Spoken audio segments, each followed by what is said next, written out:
Welcome, witches, wizards, and muggles alike, to another enchanting episode of Magical Tales from the Slytherin Common Room, bringing your favorite Harry Potter fan fiction to audio format. So sit back, relax, and Accio headphones and let the magic begin. Greenlight by SereneMusafir. Chapter 9. During this perilous journey, I found myself dreaming and thinking of worlds unlike the one we're in now. I dreamed that everything I ever needed to say to you, I did, and everything I never did say, you understood still. Sometimes the dreams are so real, so tangible that I wake up half expecting you there, just a mere touch away. But then I see you, and everything comes out thoroughly ugly and unpleasant, and I worry that you'll never truly know what I hope to say. So I must resolve with the scraps you give me and hope that beneath my feared words you see what I truly mean to say, that I am yours. All of my ugly and unpleasant, all of it, will always, infinitely, be yours. Sophia Al-Jabbar, 1915. A half hour before dawn breaks across the shadowed sky, a man opens his eyes. Outside, the sun remains shrouded within the comfort of darkness for a few minutes more.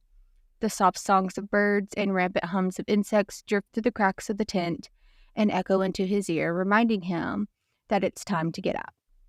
Inside, the man blinks once into the hollow darkness. There are no dancing shadows against the fabric of his tents as the world is still asleep. He sees immediately what others may require seconds of adjustment to notice. The dark was never a stranger to him, and he wades through the haze like a train coming home through the fog. It is a neat tent with little materials and belongings. He doesn't require much in terms of comfort, preferring the stark and cold bareness around him, though if you ask him, this was not the case once. A single glass of water, still full, rests on the stand beside his bed, along with 3 books with nondescript titles. His dragonhide boots are neatly stacked at the other end of the bed, a black shirt and trousers, both only similar in color to the ones he wore yesterday, are pressed and folded neatly on the only chair present in the tent. The man with moonlight hair and ice eyes will want to close his eyes, perhaps savor the familiarity of the darkness. He sleeps little, and yet for the past few days he has found himself catching brief moments of stillness where he doesn't dream, doesn't think. He knows why, of course. The man always knows why. But for now, he'll pretend ignorance. The haunted feel no true peace from the ricocheting terrors, and each moment of silence is stolen to only be taken back. So he'll push back the covers and sit on the edge of the bed, eyes fixated on the ground and pale hands gripping his knees. He'll wait, and he'll listen. And then 10 minutes before the hour of dawn, his head will snap up, like a habit he can't seem to undo, toward the faint hollow of light glowing in a tent across from the one he sits in. He will watch a small shadow stumble out of one slender hand running through a considerable width of curls and the other reaching for a cup. Fool, he'll think. You're a fool. But he'll wait anyways, and he'll hold his breath. He'll watch for a minute, always just for a minute, and then he'll look away and get up and start the day. 3 books by 3 different authors. Hermione digs into her great expanse of a bag, her hand knocking into odd objects before grappling with the thin air. She rotates her hand and pats the corner where she keeps her books. She takes 1 book out and places it into Tony's awaiting hand and goes back for 2 more. Tony eyes the spine of the books and shakes his head in disbelief when he notes the different author names. To be fair, that was a little too easy. Hermione smiles faintly. She puts the books back, making sure to shelve them accordingly inside her bag, and waits for the next instructions. Tony purses his lips. A green object, something you can kill someone or something with, not your wand, of course, and a photo without you in it. Hermione pauses to contemplate and then goes back to her bag. She takes out a small bag of green seeds she bought from the market that require a single drop of water to grow into an apple tree the size of her forearm. She digs around for a pen, places it into Tony's confused hand, and then hesitates. She has a looped photo of her friends at the red shot she'd taken, Ron, Harry, and Ginny sitting on bar stools, smiling with raised goblets of fire whiskey, after what felt like a century of Hermione's convincing to get a photo. It's at least 3 years old, and from a time when all of them had gathered around after Ginny's successful Quidditch game. But she worries that while Tony might not recognize her, he'd recognize Harry, and it's a conversation she doesn't want to have. The other photo she has is of her parents at their friend's birthday party. They're sitting on a worn-down brown leather couch, her brother's arm wound tightly around her mother, and her mother's legs hung lazily over his thighs. Her father is wearing a birthday hat, angled slightly to the left. They're both laughing at a joke someone made off camera. A rosy flush on their cheeks, undoubtedly a result of the drinks in their hand. They look so incredibly young, despite Hermione being 13 years old at the time. She stole the photo from the top of the fireplace mantel when she saw them last. It's her favorite photo of them simply because she was never in it, and so there's no ghastly gap in the photo of where she once was. She looks down at the photo now and brushes her thumb against the smooth plastic film over her mother's smiling face. Her throat constricts and pressure builds against the back of her eyes. She doesn't know why she even keeps it with her when she rarely takes it out to look at it. She immediately hands it over to Tony. Thankfully, he's still caught on the pin to notice any change in her behavior or ask any questions about the photo. He lifts the pin and looks at her incredulously. "You mean to kill someone with this?" Hermione clears her throat, her voice uneven. "It's a pin. A muggle writing tool, like a quill." He stares at it. "But how will you kill?" She shrugs. "A stab to the eye, maybe, and then you use it to carve the eyeball out of the socket, or you can edge it upwards towards the brain with enough muscle power. Or perhaps a quick jab into the throat, right here," she gestures to the side of the neck. "A cut to the jugular vein will cause some damage, or you can nick an artery for some heavy loss of blood. Any of those really should be sufficient." Hermione takes the pin back. "But that should be unnecessary because..." She clicks the side of the pin, and a thin blade the size of her thumbnail juts out from the other end. It's also a knife. I don't know what to say," Tony gapes, eyes drifting from the pin up to her face and then back to the pin. He touches the sharp edge gingerly. "You're quite unusual, Hermione." She laughs, something light, replacing the tightness in her stomach. "I've heard that before. I hope it's the good kind of unusual this time." Tony gives her a toothy grin, and it's addictive enough that she returns it. "When is it ever not? I'll have to keep you close, I'm afraid. You've revealed your hand, and this bag just might save my life in the future." He looks past her shoulder. "Do you think Mr. Malfoy knows what this pin does? I should probably get one of these for myself, in case he decides to get some frenzied ideas and turns his current glaring competition into something more violent." Hermione stops smiling. Has he been watching?" "I suppose that's what you would call it." Tony turns his eyes towards her. "I'd call it his plotting look.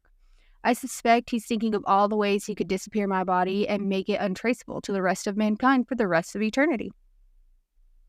She's well acquainted with the look, having often found Harry, and now herself, at the end of it. She calls this his Slytherin look. She dubbed it back at Hogwarts whenever she'd spot him zone out or whisper conspiratorially with Crabbe or Goyle. She's of the mind that scheming and coming up with various displays of cunning is a secret curriculum set just for the Slytherin lot. It's also likely that some of Harry's paranoia rubbed off on her, and she spends too much time trying to decipher Malfoy's every look. "Ah, yes, I know that face." She tries to relax, but now that she knows Malfoy's watching, she can't seem to let go of this sensation wiring her nerve ends. She rubs the back of her neck to remove some of the prickly feelings. "I wouldn't take it personally, though. Most likely he didn't get his full 12 hours sleep last night. Or maybe he took his tea with 1 sugar rather than his usual 4, and now his day is decidedly ruined. But he's harmless, really. Think of him as a small, fluffy animal trying to step up to a lion or a dragon. A fluffy animal, like a ferret." Tony frowns. "I'm sorry?" Or a cranky old man threatening to run after children down the street with his cane when they laugh too loud or disturb his second nap of the day, only for him to then give up halfway because of his brittle bones and eventually return home to eat fruitcake. Tony gives an affronted gasp. "Not fruitcake." Hermione nods solemnly, the kind without any alcohol and lots of raisins. Some sort of horrified understanding passes over his face, but then he glances over her shoulder again, and it takes all the willpower for her not to turn around as well. "I don't know. It's a little unnerving, isn't it? The way he looks at everyone. Like he wants to either eat you whole or destroy you completely." Hermione just hums in agreement, unsure of the difference between the two whenever he's looked at her. She tucks her knees closer to her chest and wraps her arms around them. Does he ever smile? Tony muses, popping one of the green seeds into his mouth. Allegedly, Hermione doesn't tell him about seeing him laugh. Weirdly enough, though, she knows others might have heard him. It feels like a secret she wants to keep only to herself. She gives Tony the pen and trades it for her bag of seeds, quickly calculating how many seeds are left. But perhaps you should keep this pen anyways, just in case. Why do you think he's here? Tony asks, pocketing the pen, stretching out his leg in front of him. I asked Amina, and I don't think she really knows either. It's rather strange to see him just sit in a corner and not do much, and still somehow find a way to have all the ladies hovering around him. He grumbled the last part under his breath, and Hermione furrows her brows, trying to decipher if he's talking about her. She doesn't hover that much, is sure. Malfoy would hardly let her close enough to even do so. I suppose he's here for the same reason as everyone else. And what's that? To search for something. Tony looks unconvinced, sparing a final look at Malfoy. She wants to ask if he's still watching, but realizes it doesn't matter, and would probably just invite more questions from Tony. Tony perks up suddenly. Malfoy and his brooding all but forgotten. Speaking of fruitcakes, have I told you about the time I stumbled across a mad chimera in Mykonos? Hermione shakes her head and lets Tony fall into the depths of his story. She finds herself laughing occasionally, and the third time she does, she hears a loud slam of a closed book, the rough push backwards of a chair. Tony stops talking, and Hermione looks over her shoulder, only to see Malfoy already walking away. Hermione folds her arms against the open car windowsill and lowers her chin. She closes her eyes and lets the afternoon warm wind blow her curls away from her face. She hears distant chatter outside the car, a bird chirping further away in a tree, the static buzz of a cricket near the car. The crew has stopped for a short stop, and the only ones in the car now are Malfoy and Hermione. They haven't said a single word to each other since they left that morning. If she hadn't become so comfortable with the silence, she would have thought that he was purposely ignoring her, or at least trying to ignore as much as one could in a combined car. A bead of sweat creeps from the crook of her ear and down her neck. The heat is especially sweltering despite how close they are to the ocean. It makes her slightly dazed and sleepy. It's hot today, she murmurs softly, turning her head to the side to rest against her forearm. The sun hits her face directly this way, and she sees splotchy red spots behind her eyes. Malfoy doesn't reply. She could use her basic cooling charms, and she's pretty certain that Malfoy has figured out a looped cooling charm for himself. It's the only explanation for why she hasn't seen him sweat yet. The only time she's seen him feel any sort of distress under the heat waves is when he absently rolls up his sleeves of his shirt before stopping abruptly and rolling them back down. He only wears long sleeves, and she suspects it's the same reason as to why she does the same. The long sleeves, combined with her heavy, thick hair that never stays tied up or away from her face, result in a stifling mess. But she prefers the heat, looks forward to it even, despite the constant fever in her own body. The burn of the sun against her body and the searing heat crawling in her blood are the only tangible feelings that convince her that things are happening in and around her and she's still a part of it all. She opens her eyes and extends a lazy hand, catching the buttery rays of the sun across her palm. A white dragonfly hovers near her nose before pausing near Malfoy's window and then fluttering away. She slides her eyes towards his window and realizes he's reading a book. His arm is leaning against the windowsill, and the book is balancing in his right hand and forearm. She squints her eyes and tilts her head to read the title through the side mirror. The Adventure of Trinity Towers and the Petite Pauper by Joanne Joysticks. Surprised to see something other than his journal in his hands, she adjusts herself so that her hand lifts to her head. You're reading a book. Malfoy flips the page but doesn't look up. Do you require my compliments of your juvenile competency of perception today, Granger? Because if you're looking for praise to relieve a certain edge... No, Malfoy, she cuts him off sharply. It's best I don't ask that of you, lest you get a brain aneurysm of saying anything remotely kind again. I would have thought you'd like to see me suffer. His voice is absent, as if he's still entrenched in the book and only humoring her with the conversation. Unfortunately, it would be the most unseemingly of me to let our benefactor die on a trip that he's funded, Hermione retorts, so please delay any suffering until we finish the trip. And if you can, amidst all the dying and all, ensure that I can see it too. He hums in response, still not looking up. She picks at the corner of her bottom lip and watches him. A faint line appears between his brows as his eyes rove frantically across the page he's reading. She wonders which part he's reached in the book. A minute, then two, of silence passes, and she twists in her seat, her arm numbing under the weight of her head. She leans forward slightly to read a sentence or note the page number to figure out if the little tail of his face means he's reached the juicy bits in the book. When she starts to tap her fingers against the top of the car, Malfoy exhales loudly. He closes the book with a loud thump and lifts his eyes to her in the side mirror with an expression that says, "Go on then." She sniffs, half tempted to leave him hanging as a way to make a point, but feeling the desperate need to talk to someone about something that she enjoys. She's always found it difficult to find someone who shares a mutual or remote interest in the same things as her. But it's Malfoy, and giving him anything vulnerable means being at risk of an insult or scorn. She sits uncomfortably, trying to weigh all the consequences, and his face shifts into boredom. "It's one of my favorite books," she starts. Then he makes his way back to his book, and it's as though a dam has broken because she can't stop the words from flooding out. The author has another book of the same adventure series called Kyla Kingston and the Colossal Centaur. I'm not sure if you're there yet in the book. It's not a spoiler anyway, so don't worry. But Trinity's father's cousin's aunt is Kyla. So Joanna does this brilliant thing where Kyla is referenced briefly near the end of the book you're at right now, and that same mention is continued on to the next book. The twist at the end is also incredibly mad. He waits for a moment when she finishes, expecting her to start up again, and when she gives no show of doing so, he simply shrugs. "I've read the book before. I thought it was predictable." She gapes. "Predictable? Please, you can't sit here and honestly tell me that you knew all along that the constable she meets at the beginning of the book is the one who orchestrated the death of the nurse?" His eyes flash. They were stuck on a fucking island, Granger. That narrows the entire set of characters to who could have done it anyway.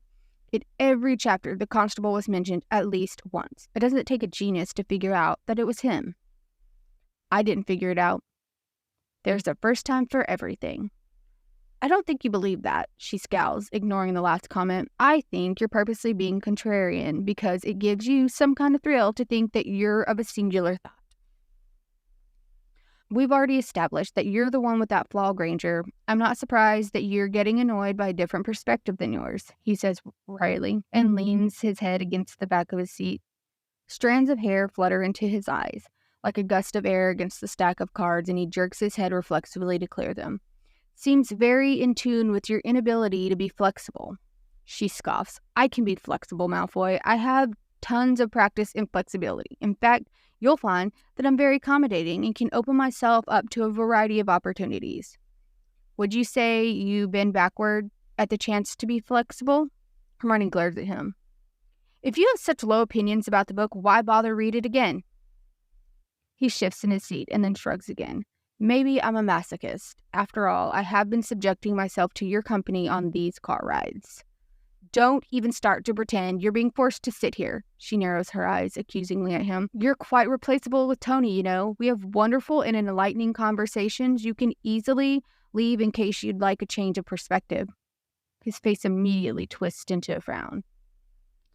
"She truly is one of my favorite authors," Hermione sighs. "She's even releasing a third in the Chronicles near Christmas time." He gives her a dry look and then turns to his book once more. "Good to know, Granger. I'll make sure to write it down on my Christmas list for you. Any other requests while we're at it? September 19 isn't too far. Should I get a birthday gift too?" "What?" He slows his voice. "I asked, should I?" I know what you said." She sits up to move into the car. She searches the back of his seat as if she can see the answers there. "I'm just surprised you know when my birthday is."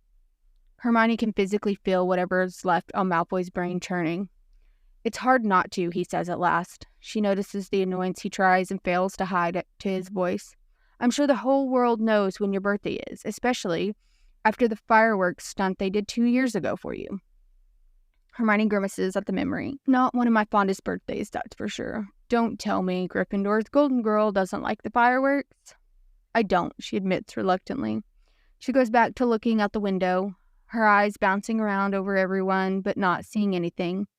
"I also particularly don't like the theatrics of everything.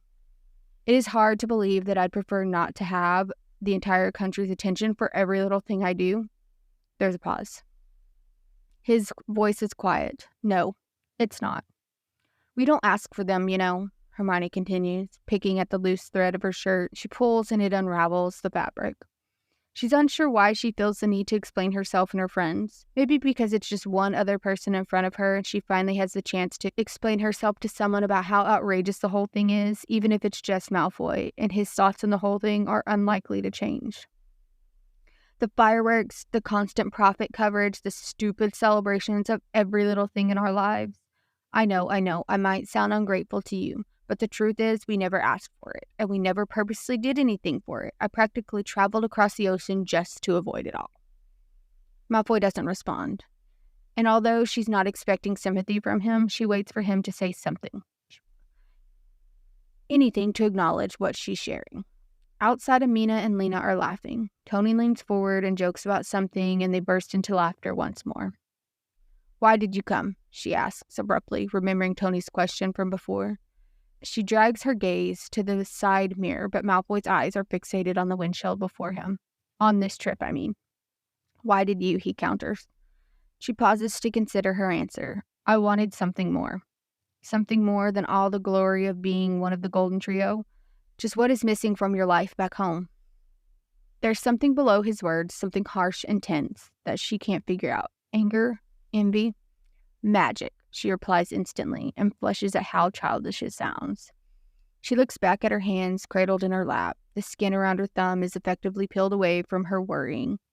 She's given up healing the wounds and squeezes the corner until a tiny bead of red pokes out. But not in the sense of magic we have in our lives, but rather the feeling I got when I first saw magic. You probably won't understand because magic has been there from the day you were born, but when I first saw McGonagall wave her wand in front of my parents, her voice cracks, and she prays Malfoy isn't actually paying attention because at this point, she can't stop rambling, even if he used Silencio on her. I was stunned, but it also just made sense, like I'd been living my entire life with a missing limb, and she didn't give me a new arm or a leg, but completely different way of being, an answer to millions of questions I had on what I needed to do next. When she showed me with just the wave of her wand, I could physically see all the possibilities for me to become more. Yet, undeniably me. That's the magic I've been looking for. And maybe I could turn to my books again for that feeling like I've always been doing, but I just felt maybe this time I'd see it again and understand what I'm supposed to be doing in my life. Mortifying silence envelops the car, and Hermione wishes she could just explode into 1,000 dust particles, and then a hurricane would come and blow her into oblivion and disintegrate all memory of this moment from Malfoy's head. She can't believe she just admitted all of that to Malfoy. He must be completely laughing in his head at her apparent quarter-life crisis. Who leaves their job and a steady normal life to look for a feeling? It's strange she doesn't wrap her mind around why she did it. Hermione hated talking about herself with anyone back home, and she expected the same aversion to sharing anything with Malfoy. And yet, she opened up to him with enough intensity that suggests perhaps she was waiting for not the right person, just the right time to speak. Hermione squeezes her eyes shut and tries to will herself into non-existence because she really won't be able to bear a snarky comment from Malfoy on something so delicate. She should leave now, jump off a cliff somewhere, hide into the trunk of another car. I didn't think you'd come, he says suddenly. The words are rushed as if he tried to get them all out before he could think twice. Hermione's eyes shoot open. What? You asked me before about the list. There's a hesitant in his pause, unsure if he should continue, but then he exhales, his shoulder falling in resignation. When I first saw your name on the list, I didn't think you'd come. Why? He shrugs, barely emotion, but she catches it. I thought maybe you'd stay for. I assumed you wouldn't want to disrupt the celebrations and the routine that came with the day. I didn't think I'd come either, to be honest. Something happened, or rather, there was someone. She shakes her head. I just thought maybe I should stay behind. There were enough reasons for me to do so. What changed? A lot of things. I didn't know if coming here was the right thing to do, but I've always had this thing someone once told me in the back of my head. It gets louder whenever I'm scared or unsure what I should do next. Hermione stops, then, because the next thing is worth more than anything she's told him before. She inhales sharply. She told me once that when you're afraid, you take the second step. Because if you take the second step, you know then that you can survive anything. So that's what I did. I took the step and I came here. Who said that? She tries to coax the word into indifference, but her voice cracks anyways. My mom. He flicks his eyes at her before looking away. There's another pause. This one indecidedly less mortifying as he considers her reply. Relief seeps into the cracks in her chest. Hermione scoots closer to the window and leans her head against her hand once more, trying to catch his eye again. She repeats, softer and quieter than before, as if approaching a skittish fawn. Why did you come? The mask is on, but the distant look in his eyes makes it seem as though he's thinking about something. Enough seconds pass that she's convinced that their allocated conversation for the day has been fulfilled. But then he meets her eyes in the mirror, and they are empty, hollowed out, just like the rest of him. I didn't want to see any of them anymore. Didn't want to be there for it. She's walking along the edge of the line between her and Malfoy, and she knows she's about to waver a little, too close to crossing it. They don't talk about personal and vulnerable things, and she knows that if she pushes too fast, too close, he'll shut her up entirely like before. But she can't help but prod a little more. She knows nothing about Malfoy, and this back and forth that they have with the little games means nothing in the grand scheme of things. A facade of a brief truce. She needs something substantial that she can hold on to that proves that they're moving forward towards something that might resemble amability or a tolerance of one another. Then why the parties? She tries not to waver away from his piercing gaze. The amount of attention and gossip that circulates around your name every weekend, you can't escape the public if all you do is entertain it. Something flashes across his eyes and she holds her breath, waiting for him to break down with something harsh or cruel. But it lasts for less than a moment and she thinks she might have imagined it. They're a distraction, he replies carefully. I'm never there, and the whole thing is left to Pansy or Blaze. It started off as a way for everyone to distract themselves. A place where other people, like us, can come and forget. But over time, it's become this huge, uncontrollable thing. It's too late to stop it now. It makes sense. Her words are equally deliberate and slow. If they're talking about the parties, then they're not talking to you or about you specifically. She understands the extreme Malfoy takes just to avoid the constant pecking and prodding into his personal life. Wishes she had a similar outlet, an entirely separate and fictional life through which she could distract everyone from her real one. The media coverage of his parties, as flamboyant and exaggerated as it may be, allows him to live his life away from the spotlight in whatever way he wants. He stares at her, a strange look passing over his face that she doesn't understand. She feels the path his gaze takes from her eyes down to her lips and then back to her eyes again, jumping from one point to another at an excruciatingly slow pace. When she tries to push away her curls from her face into the back of her ears, his eyes snag at the movement too. She's not sure what he's looking for or what he's trying to see in her, but there seems to be something he's trying to figure out in his mind, some sort of answer to a question that supposedly lies in her face. You've got the whole brooding, extremely rich man with enough money to spare down perfectly, she says lightly, trying to dissipate some of the tension. All you need now is a green light, and you're all set. Malfoy gives a blank look. I don't know what you're talking about. You know, like in the book, for all of your deepest and darkest desires. The one eternal dream in your life that you will reach for yet never attain. Her mouth parts when his face doesn't shift, and she shakes her head. Never mind. It doesn't matter. He lets out a short breath streaked with amusement. All right. She looks away, biting the inside of her lips to stop herself from smiling. She wanders back to him. Malfoy, I was wondering. Merlin, save me. How are you finding everything? He raises a confused eyebrow. She hastens to add the next few words, worried that if she doesn't say it now while they're still talking, she might not get another chance. I mean, someone like you who's used to certain lifestyle, it must be difficult to get used to how inconvenient everything is without magic. She cringes internally at her lack of tact. He doesn't answer right away, but when he does, his voice is low, laced with ice, and the air around her thickens. She knows instantly it was the wrong thing to say. So what you're saying is that because I'm a Malfoy, that I can only stand to be around certain tastes of luxury? Well, no, she clarifies. It's just that everything is very muggle. He narrows his eyes. And because I was once a Death Eater, I'm naturally disgusted by all things muggle? She grimaces at the word he throws so casually at her. Malfoy stares with such intensity that she has to swallow before continuing. That's not what I meant. You're twisting my words. Did you forget he spits venom traced in every word? Did you forget I was in Azkaban? She couldn't ever forget. 2 years in Azkaban and 5 years of probation.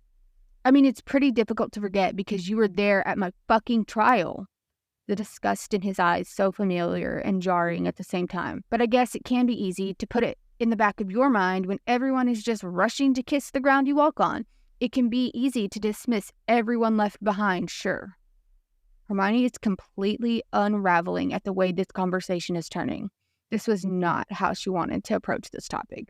She stumbles to rectify her mistake. Malfoy, you'll find, Granger, that 2 years in Azkaban without any magic really puts things into perspective. And because you've been wandering, I don't give a shit about being around muggles or living a certain muggle lifestyle. I did have that foresight when coming here. I know you didn't think that, Malfoy. It came out all wrong, and I don't want you to think that I carry the same perception of everyone back home. I don't judge you. He barks a humorous laugh. Oh, piss off, Granger. You expect me to believe that you're no longer judging me? That you and your lot have forgotten everything and all of a sudden the slate is clean? She frowns at the tone and chooses her words carefully. I never used to judge you without reason, Malfoy, and I think you could say there was a mutual judgment on both parts. He freezes entirely. All air is sucked out of the car. She should stop now. Stop talking altogether if she wants to protect whatever progress they've made so far. But her damn mouth can't stop talking, so she tries to reorient the conversation.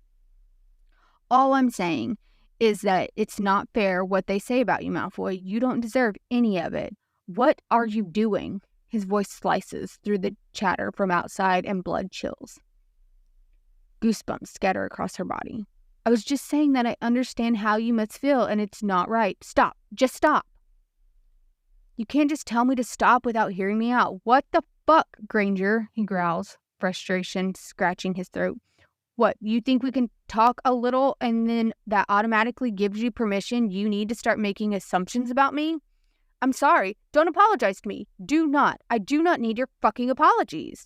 I know. That's not what I meant.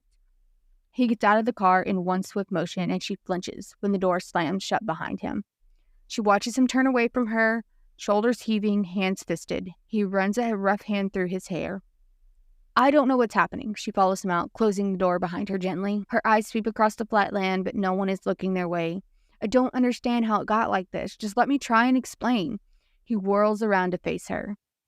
She can see the physical turmoil on his face. His fists clench and unclench. His gaze drops to the ground before snapping towards her. Whatever you think you're doing, don't, he says, voice deathly quiet. Hermione can't look away from the pure rage on his face. You don't get to tell me what's fair and what's not fair in my life, Granger. It's not up to you to determine what I deserve. You of all people, don't get to do that. Do you understand? She does not understand.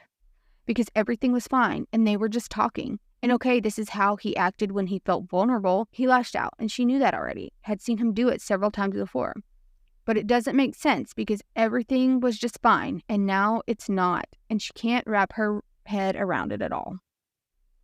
What she can't understand is the why behind how he's acting, because Malfoy, who arguably went through horrifying things during his time in Azkaban and has to still suffer through the constant public scrutiny of his past and current actions, reserves the right to be defensive and protective over any discourse around it.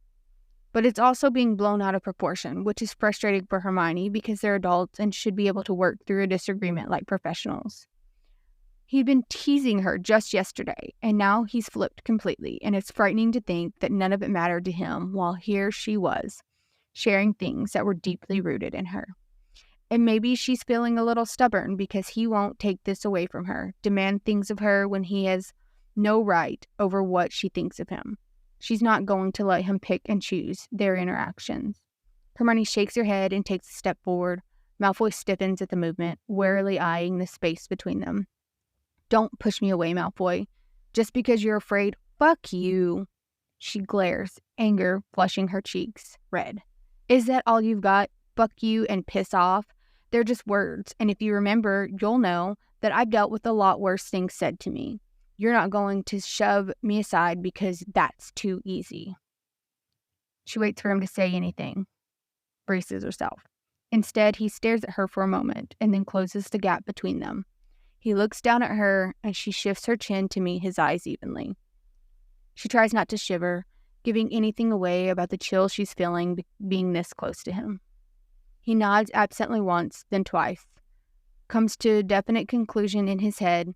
He runs his tongue against the front of his teeth and then smirks as if he can see right through her. I pity you. Her heart sinks. You must be so desperate to be accepted, he murmurs, eyes rapidly shifting between hers, so desperate to be liked that you'll let anyone say anything to you. Do you truly have no self-worth? Are you so pathetic that you'll justify and defend any perverse and depraved thing someone will say to you? Hermione swallows a hard lump in her throat, but he doesn't look away. I don't fucking care what you think, he continues, tipping his head lower, his breath fluttering against her lips. I don't care if you've read some books and you think you've got me all figured out. Did you think that if you shared your feelings with me, it'd change everything between us? That you could tell me about how sad you are about your life and I'd care? Or tell me stories about your mother? Don't. He must have heard something in her voice because he listens. She sees red, the blood in her ears thrumming loudly enough that all she can hear is the drum beating in her head. Maybe she is pathetic because he could have said anything more and she wouldn't have flinched. But her mother, you went too far, she whispers, blinking furiously to stop the tears that are threatening to flow. She's stripped bare and she won't give him this one more thing. Malfoy's eyes jump across her face and for a second he pauses, his face falling, when she looks away completely. Just stay away from me, he rasps, and takes a step back. He opens his mouth as if to say something more but changes his mind and turns. He falters briefly before stalking past Tony and directly to Amina. Hermione watches as they talk, her hands trembling so hard she has to clench them into fists. She's standing outside and yet there's no air entering her lungs. Her ribs are collapsing and she tries to just breathe, but her mouth refuses to open and she can't do anything but stare at Malfoy's back. In, out. In and out, Hermione.